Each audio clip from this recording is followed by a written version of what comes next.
Hi Dings! Good morning! Happy Monday po sa ating lahat. Panibagong araw, panibagong pag-asa. Tara na't magkape na tayo, Dings! Pero bago ako magkape, nagsampay muna ako ng aking mga labahin. Mga nalabhan ko na po kahapon, pero ngayon ko lang sinampay kasi may init ngayon. Tapos, nagkape na ako kasi mamaya-maya ay medyo busy na po ang inyong manding. Madami na pong ganap sa buhay-buhay. Actually, Dings, hindi na ako masyadong nagkakape ngayon kasi nararamdaman ko na ang epekto ng kape sa aking katawan. Pero ngayon lang talaga ako nag-try na magkape ulit kasi sabi ko, ipapakita ko sa mga fans ko to, yung mga fans.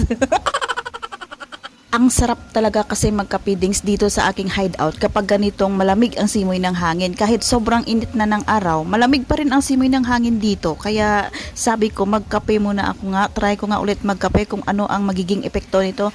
So bukas, update ko na lang kayo kung ano ang epekto ng kape sa aking katawan, Dings. At saka hindi pa sana ako babangon, Dings, kasi medyo nangangalay pa yung likod ko kakakuskus ng labahin ko kahapon. Gumala kasi kami sa fiestahan kaya medyo naparami ang aking labahin. Okay, Dings, that's all for today's life update. I'll see you on my next vlog. Patuloy lang po tayo sa ating hanap buhay dahil andyan si God para i-bless tayo.